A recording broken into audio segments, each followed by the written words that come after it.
Booktube. Here I am today with the travel book tag. This is something I came up with. I'm having a week off work and the weather is glorious. It's bright, it's sunny, everybody's discarding the coats and the winter clothes, and so thoughts turn to travel and summer holidays. So I got to thinking about travel in general, and from that I came up with the travel book tag. So let's dive in. So the first question is the best books to read while travelling on a plane or a train. So what I suggest for this is the Hunger Games trilogy by Suzanne Collins. Really popular books. If you've not read them, can't recommend them highly enough. They will make a journey whiz by so quickly. When I recommend these books to people, I always say buy all three together, because as you get to the end of the first one, you have to get into the second one to find out what happens. So if you're on a journey and you need something to take your mind off, these, because you'll whip through them so fast that you won't even notice the time go by. I also recommend for a journey anything by Agatha Christie. I've just got a picture of Agatha on the front of her autobiography there, because the quick reads, the well written, and obviously being a mystery and a crime drama, you just keep turning the pages and you want to get to the end to see what happens. So question 2 is the best beach reads. So the first one I've got for this is The Island by Victoria Hislop, and this is set on the island of Spinalonga in Greece during the war. And Spinalonga was a leper colony, and it tells the story of a doctor who works on the island and a woman from the mainland who ends up contracting leprosy and goes to live on the island, and her father was the person who used to take the lepers out to the island in the boat. And it's just a gorgeous story, and you hear the sea and the warmth of the sun, and yeah, so it evokes Greece. Now, I love Greece, so the next one I've got to recommend is another one set in Greece, and that's Captain Corelli's Mandolin, and that's set in Kefalonia, again during the war. This is sort of a slightly darker tale than The Island, but again, you get to feel the life on the island, the sense of community, but also, you know, that beautiful evocative sunshine and, you know, lemons growing on the trees and olives and all those sorts of things. So I thoroughly recommend that one. And another beach read I recommend would be Rebecca by Daphne du Maurier. This is set in Cornwall, on the sea, and it's one of my favourite books of all time, and you hear the sea echoing in your ears, and it's a dark tale, and I thoroughly recommend that one as well as a beach read, because you'll get totally engrossed in that one. So question 3 is books set in destinations that you want to visit. Memoirs of a Geisha by Arthur Golden. This is set in Japan, and I would love to go to Japan, and this is set in the times of the geisha around Kyoto, and you just get all that sort of imagery of the tea ceremonies, the clothes that they wear, all of that sort of thing. So yeah, it takes you to Japan, which I'd love to go to. The next place I'd love to visit is San Francisco. So I recommend Armistead Maupin's Tales of the City series. These are set in 1970s San Francisco. Brilliant characters, brilliant images, thoroughly recommend those. And yet another place I would like to visit is Barcelona. So I have The Shadow of the Wind by Carlos Ruiz Zafón. This is set in the Cemetery of Forgotten Books. It's kind of like a mystery. It makes you keep turning the pages, and the images of all the little back Gothic cracks in Barcelona are just wonderful. So there's that one. And the next one is I'd love to go to Venice. So I have The Book of Human Skin by Michelle Lovrick. This is set in Venice in 1784. It's a very dark tale of rivalry between a brother and sister, and it just tells you all, you just feel yourself in 18th century Venice. I suspect it hasn't changed too much since then, so it does take you to that place. So those are the places I would love to visit. The next question, question 4, is books set in the favourite places you have visited. Apart from the books set in Greece, which I've already shown you, my favourite places that I've actually read books about where I visited would be Edinburgh, because I love Edinburgh. So again, you've probably seen these a lot on my channel. I thoroughly recommend the 44 Scotland Street series by Alexander McCall Smith. The characters set in Edinburgh, the places, he talks about the different areas and how people differ they come from different areas. It's absolutely brilliant, and especially as I've been there, I can see it all in my mind as I'm reading it.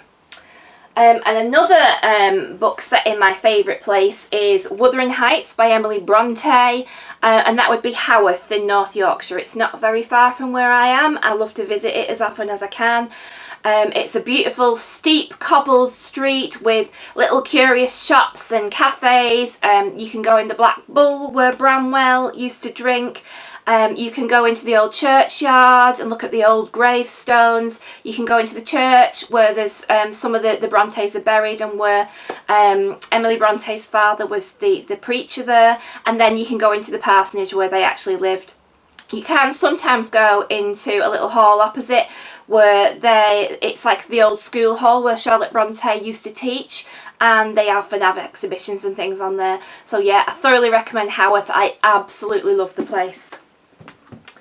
So the next question, question 5, is books that take you back in time. So for that one, I've got The Girl with a Pearl Earring by Tracy Chevalier. I apologise for I hate movie covers on books, but this takes you back to the time of Vermeer in the Netherlands, in particular to Delft, and the life of a painter and a serving girl in that time. So that's, yeah, absolutely brilliant. Again, evocative of those times. Another one, let's take you to 1960s south of the USA to Mississippi, and this is The Help by Catherine Stockett. If you've not read it, you should read it. It's brilliant. Although the times of slavery are finished, it's still sort of a very bigoted kind of place, and it's the way the black maids in particular are treated by the white employers, and you feel the heat and the drudgery and the oppression, and it's just so evocative of the time and the place. So I recommend that one so much. Now let's go to Victorian London, one of my favourite places to read about, and for this I recommend Michelle Faber's The Crimson Petal in the White, where we follow Sugar, who's a prostitute, and we get to go into all the dark, dingy, grotty, grimy back alleys of London, but we also get to see the decadent, affluent side of Victorian London, and particularly how women fared in this time. It's a big stonk of a book. If you know me on my channel, you know I'm afraid of big books, but this, you fly through it. It could have been double the length. I just didn't want it to end, so thoroughly recommend that one. And from there, let's go to the Wild West, and for this I recommend The Sisters Brothers. This is set in 1851 in America. It's two gunslingers, bounty hunters, the Sister Brothers, Eli and Charlie Sisters, and it's their story. Now don't be put off by it being a Western. You do feel the whole Western thing. In fact, you see the Clint Eastwood film in your head as you're reading it, but it's so much about the Sisters Brothers themselves and their relationship and their thoughts and feelings about the job that they're doing, and it's absolutely brilliant. So I recommend that one to take you to somewhere different. So for question 6, we've got books that transport you to other worlds. Now the first one for this I can't find anywhere, but that would be An Astronaut's Guide to Life on Earth by Chris Hadfield, and that's all about his experience and what he's learnt from being an astronaut, but also you get to see what life is like living on the space station, which he's done a couple of times, so he spent quite a bit of time up there. So that takes you to another world completely, something that most of us won't ever get to experience, and if you're anything like me, you don't want to experience it because it sounds well too scary. So another book that takes you to another world would be The Bees by Laline Paul. Now we can't go to a more different world than a beehive. Our protagonist in this is Flora 717. She's a bee. You see everything through her eyes. It's all set in the hive. I never thought I'd be so emotionally connected to a bee. I absolutely love Flora 717. I learnt so much about the natural history of bees, and don't be put off, it's not remotely boring. It's weaved into the story so brilliantly. So yeah, so somewhere different to go is the beehive. Another place I recommend that we probably will never get to see is Mars. So for this, I recommend The Martian by Andy Weir. I fell in love with Mark Watney, the guy who gets stranded on Mars. It really sort of, again, I learned so much about planets and Mars and space from this book, but I didn't feel like I was being preached at. It's so brilliantly woven into the story. It was one of my favourite reads. I absolutely love this. Can't recommend it highly enough. And for another book for this section, I recommend a graphic novel, and that's Descender by Jeff Lemire and Dustin Nguyen. I really enjoyed this, and this obviously it's set in outer space and different universes, and so yeah, so this is another great one for that category.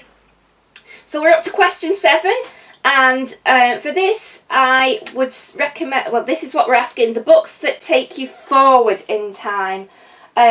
So for this I would recommend The Handmaid's Tale by Margaret Atwood. Doesn't particularly tell you where we are in time, but obviously things are different and women are treated as things rather than humans. So there's that one, and then based on that one, a more modern version of this is Only Ever Yours by Louise O'Neill, where women are born at a ratio of 3:1 to every man, and they go into school for so many years where they are trained, and at the end the men will decide what they become, either companion, concubine or chastity. And it's a really good feminist text as well, so that's sort of forward in time. Another one I recommend for this, they're all a bit dystopian, these books, is Station 11 by Emily St. John Mandel, I think her name is, and that's set in Canada, where there's been a flu outbreak that's wiped out most of the population, and then it's a few years after that, so that's another one for that category that takes you forward. I suppose really if we're talking about forward, and this is sort of forward and backwards, we can't not mention The Time Traveller's Wife by Audrey Niffenegger. This takes you forward in time and it takes you backward in time. You move all the way through time all throughout the book. It's absolutely brilliant. You'll probably have a love affair with Henry. Yeah, and get your tissues ready. So question 8 is best books about a journey. So for this one I recommend The Life of Pi by Jan Martel, and this is where Pi actually gets stranded on a boat with a zebra, a hyena and a tiger, and it's his journey across the ocean. It's an absolutely brilliant book. The film of it, I never thought they could make a good film of this, because basically it's one boy in a boat for most of it, but they did a really good job. So I recommend The Life of Pi, about a journey. And this next book is a graphic novel, and I'm using it loosely in the category of journey, and that's The Arrival by Sean Tan. There isn't actually any words in this, but it's all about immigration, and so the journey that people have taken to a new place for a better life, and how they struggle to settle in, how they're accepted by people. It's an absolutely beautiful book, so for that I recommend that one.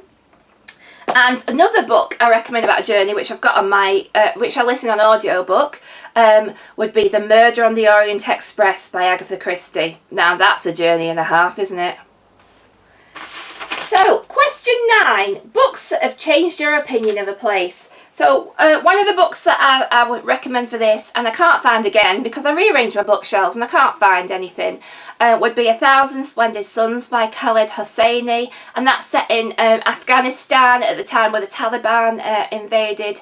And for that I think, and probably with this next one, I'll talk about them both together. And another one is Persepolis by Marjan Satrapi, which is a graphic memoir of her time growing up in Iran. And both of these books obviously are set in the Middle East, and I think from seeing the news and newspapers you do sort of get to see only the war side of life there. You forget about the real people who are living through this. So both of these books actually made me see the situation through the eyes of the people who were living it, and that basically they're just like us.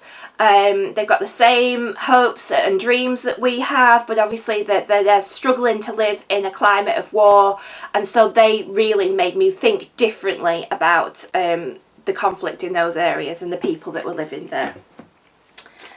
And the final one is a book from your TBR that's set in a place or time that you've yet to visit. So for this, I've got The Vegetarian by Han Kang, and this is set in South Korea. I have The Incarnations by Susan Barker, and this is set in China. I've got The Year of Living Danishly, which is a non-fiction book by Helen Russell, which I think a few people on Booktube are reading. Apparently Denmark's a really, really fantastic place to live. Everybody's happy there, and I would love to go to Denmark. I've always, as a child, I loved the stories of Hans Christian Andersen. I used to like watching the film with Danny Kaye on Hans Christian Andersen, and I'd love to go to Copenhagen, so I would love to go to Denmark. And the final one for this is The Axeman's Jazz by Ray Celestine, and this is set in New Orleans. And so I've got this to read, but I would love to go to New Orleans. So that's it for the travel book tag.